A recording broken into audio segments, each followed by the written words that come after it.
ایک عورت تھی، اس کو اپنے حسن پر بڑا ناز تھا۔ وہ ایک مرتبہ نہانے کے بعد کپڑے بدل کر اپنے بال سنوار رہی تھی، آئینے کے سامنے کھڑی تھی اور اپنے آپ پہ بہت فری فتح تھی کہ میں بہت حور پری ہوں۔ حامد کو جب دیکھا تو اس نے بڑے ناز نخرے سے بات کی کہ ہے کوئی مرد ایسا جو مجھے دیکھے اور میری تمنا نہ کرے؟ تو حامد نے کہا ہاں ہے، عبید بن عمیر مسجد نبوی میں مدرس اور خطیب تھے، تو میاں بیوی کا تعلق عجیب سا ہوتا ہے۔ آگے سے کہنے لگی تو دے مجھے اجازت، میں تجھے دکھاتی ہوں وہ پھسلتا کیسے ہے۔ اس نے کہا ٹھیک ہے، میں اجازت دیتا ہوں۔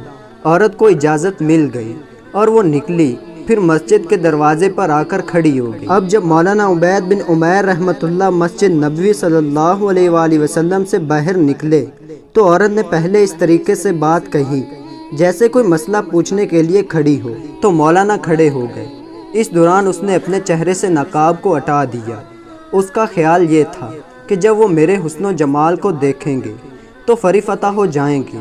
جیسے ہی اس نے ایسا کیا تو انہوں نے نظر ہٹا دی اور کہا دیکھو کیوں ایسے کام کے بارے میں سوچتی ہو جس سے تمہیں دنیا میں بھی ذلت ملے گی اور آخرت میں بھی ذلت ملے گی۔ اب یہ الفاظ ان کے منہ سے اتنے درد سے نکلے وہ شرما گئی اور واپس آ گئی۔ شوہر نے پوچھا کیا بنا؟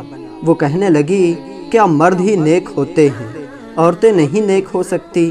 میں بھی نیک بنوں گی۔ اس کی زندگی بدل گئی۔ اس کے بعد روز وہ خامے سے پوچھتی عشاء کے وقت کہ تمہیں میری ضرورت ہے؟ اگر کہتا ہاں تو وہ وقت حامد کے ساتھ گزارتی، اور اگر وہ کہتا نہیں تو جبہ پہن لیتی اور ساری رات مصلی پر عبادت کرتی۔ اس کا حامد کہا کرتا تھا پتہ نہیں عبید بن عمیر نے ایک فکرہ بول کر میری بیوی کو نیک کیسے بنا دیا۔ شکار کرنے کو آئے، شکار ہو کر چلے، تو یہ کفیتیں ان کی اس لیے تھیں کہ پروردگار عالم نے ان کے دلوں میں کثر ڈالا ہوا تھا۔ ایمان کامل ان کے دلوں میں تھا کہ صرف بڑے لوگوں کا یہ حال تھا، بچوں کا بھی یہی حال تھا۔ ایک باپ اپنے بیٹے کے ساتھ جا رہا تھا۔ اس نے راستے میں آم کا باغ دیکھا جس میں پکے ہوئے آموں سے درخت لدے ہوئے تھے۔ بچے کے باپ کی نیت میں فطور آ گیا۔ اس نے بیٹے کو بولا میں باغ میں آم توڑنے جاتا ہوں، تم یہیں کھڑے رہو اور اگر کوئی نظر آیا تو مجھے آواز دے دینا۔ اور باپ باغ میں آم چوری کرنے چلا گیا۔ چنانچہ جیسے ہی خوشے کے قریب پہنچا تو بچے نے پیچھے سے آواز لگا دی اے ابا جان، اے ابا جان، کوئی ہمیں دیکھ رہا ہے۔ تو وہ گھبرا گیا اور ویسے ہی واپس آ گیا۔ آگے دیکھا تو گلی میں تو کوئی بھی نہیں تھا۔ وہ بیٹے کی اس حرکت کو دیکھ کر سخت غصہ ہوا اور بولا یہاں تو کوئی بھی موجود نہیں جو ہمیں دیکھ رہا ہو۔ بیٹے نے کہا ابا جان، انسانوں میں سے ہمیں کوئی نہیں دیکھ رہا، مگر انسان کا پروردگار تو ہمیں دیکھ رہا ہے۔ چھوٹا بچہ 10 سال کی عمر ہے تقریباً، اس کا بھی یقین ایسا بن گیا تھا، اور یہ یقین خود بخود نہیں بنتا تھا، ماں باپ بناتے تھے۔ داؤد طائی رحمۃ اللہ علیہ ایک بزرگ گزرے ہیں، بڑے محدث بھی تھے اور فقیہ بھی تھے اور مشائخ و صوفیہ میں سے تھے۔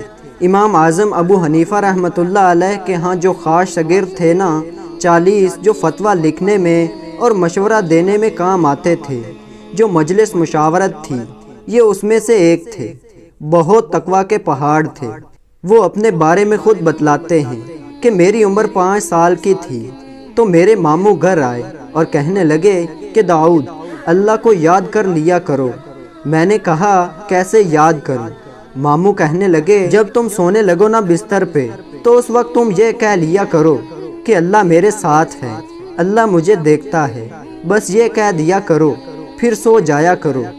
وہ کہتے ہیں میں نے کہنا شروع کر دیا۔ پھر کچھ عرصے بعد ماموں سے ملاقات ہوئی تو کہنے لگے اللہ کو یاد کرتے ہو؟ میں نے کہا ہاں۔ وہ کہتے اتنا ہی کافی نہیں بلکہ اب کچھ زیادہ اللہ تعالیٰ کو یاد کرو۔ تو پھر کہنے لگے ماموں سونے سے پہلے اللہ مجھے دیکھتا ہے، اللہ میرے ساتھ ہے، آنکھ بند ہونے تک کہتا رہتا۔ اب جو بات بندہ روز کرتا رہے اس کا دل پہ اثر تو ہوتا ہے۔ وہ کہتے ہیں کہ میں بچہ تھا، ان الفاظ کے بار بار کہنے اور دہرانے سے میرے دل میں اللہ سبحانہ و تعالیٰ کا ایسا استحضار آ گیا کہ بچپن میں ہی دل میں یہ خیال پختہ ہو گیا کہ میں نے اللہ سبحانہ تعالیٰ کی زندگی بھر کوئی نافرمانی نہیں کرنی۔ اللہ اکبر۔ بچوں کا والدین کس قدر پختہ یقین بنایا کرتے تھے۔ تو دوستو اللہ تعالیٰ مجھے اور آپ کو عمل کرنے کی توفیق عطا فرمائے، آمین۔